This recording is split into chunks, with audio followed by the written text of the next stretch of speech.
that I've talked a little bit about how it works and what it can do and what kind of materials and where the files come from, I'm going to show off some of the stuff I've made. You know, even though I didn't design most of it, some of it was hard to print, and some of it I'm proud of, and some of it's just fun to talk about. So I'm going to start kind of small and move up.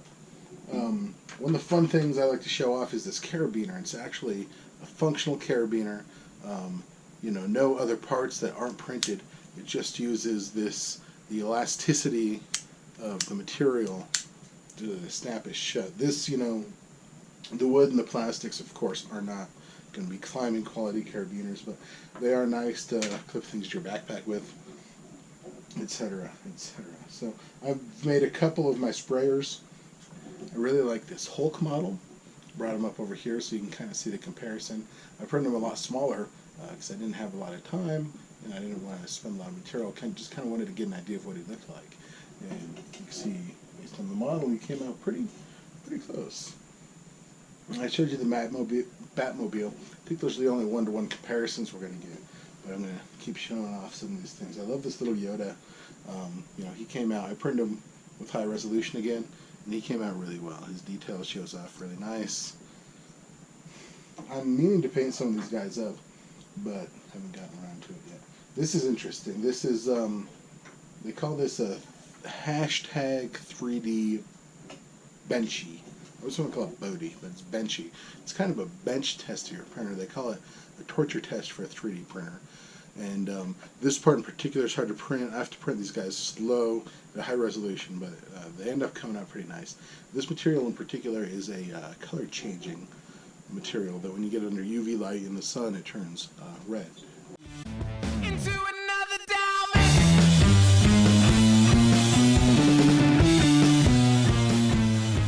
This is another wood piece. You can see when you sand it, it kind of gets a grainy feel, which is kind of nice. Although when you stain it up, it's well, that's for a different video. So I like to film stuff with a GoPro. I'm filming this with a GoPro, and one of the cool things about the GoPro is the mounting system that you can. It comes with a lot of fixtures and features, so you can mount it different ways. And one of the very fun things is I've printed a lot of GoPro things that maybe would cost 10 or 20 or even up to $40 in the store. This is a backpack strap. When you use some Velcro, you strap to your backpack and you can film things, so that's kind of neat. This is a backpack clip that I actually printed out of wood and stained black and used as a tie clip for a friend's wedding, and we GoPro'd the wedding, and that was very cool. I also used this when I was GoProing the wedding. This is a kind of a mashup design. Someone else designed this C-clamp, and I took a GoPro mount and melded it onto the C-clamp to kind of make my own design from two, you know, a hybrid design from two other pieces.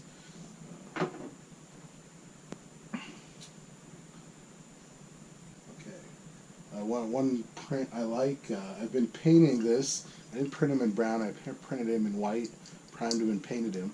Wanted to see how the paint worked.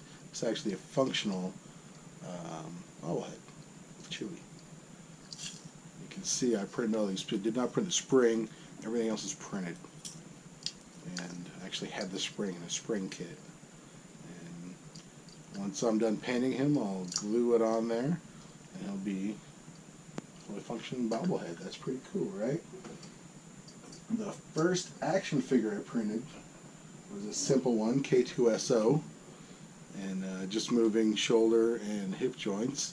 He's fairly accurate. I found some better models of him that I will be printing eventually. Have not yet, of course.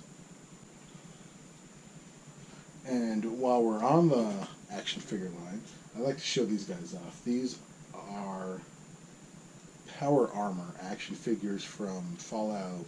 I think these are from Fallout 3.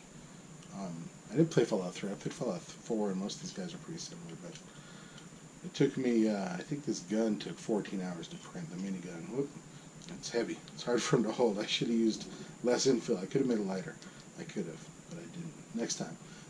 But the detail on these guys are great, and this shows one of the powers of 3D printing. I believe the person who made these downloaded the models, the Fallout models, from the game, didn't download, but pulled them out of the game and put them into a CAD program and inserted the joints. And this guy has a hard time standing up with a gun. Let's see. He's gonna let us. Oh, nice. And of course, this is the T60. It's T60 power armor. That was T51. This is T60, also for Fallout, the hammer, and the ray gun. So it's very neat that there was 2 Fallout action figures to print out. One of the things I like about 3D printers is that you can find these models of action figures for properties that don't exist in real life. You can print them out. These guys are getting painted. They're going to look cool eventually. And speaking of cool action figures, I didn't know, when I downloaded this guy, I didn't know how huge he was. But the joints were all printed built in, and that's very cool. These guys were printed piece by piece, but this guy was printed in a few different pieces, and the bottom was all one piece. It was a very clever design, and I've learned something about printed in hinges, and that's cool too. I have a bowl full of accessories for these guys, different hands and things like that. So I'm obviously having fun with this. I love this guy, and this is not painted. The guy who made this model, I should be quoting these. Maybe I'll put them on the screen. That'd be the right thing to do. Broke it up into different pieces for the different colors, and so this is actually printed in red, white, and black with no paint, and just printed in the right colors. These are pretty simple character. It'd be hard to do that with a more complicated character, but it's very cool for Bloodshot. So now I think my favorite print that I've found and done is this. It's a Millennium Falcon. I think the model name was Millennium Falcon.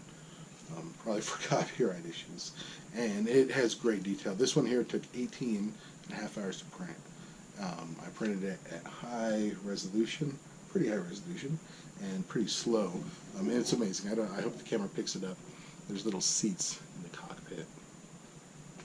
So, like I said, the resolution, the detail on this is fantastic. And I'm definitely going to put credit for this down below. I'm going to print a big one in gray eventually. The gray is much more photogenic. This is actually silver, but it's kind of grayish. It's called silver. And this guy, the Haas Enterprise. Now this is a cool model because it was printed in parts, of course, but it was built as a snap-together model kit. So these pieces all snap together.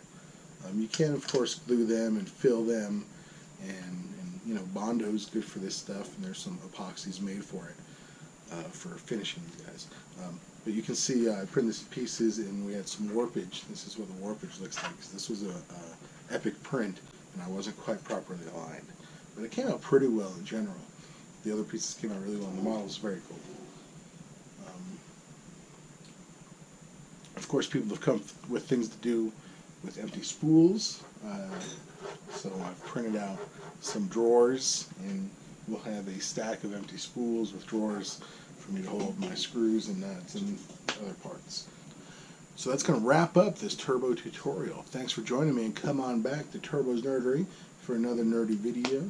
Maybe we'll be doing more tutorials, 3D printing stuff, maybe some other nerdy kind of engineering future stuff.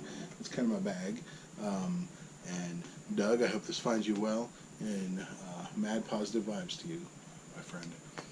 And so come on back and see me again. Until then, be excellent to each other.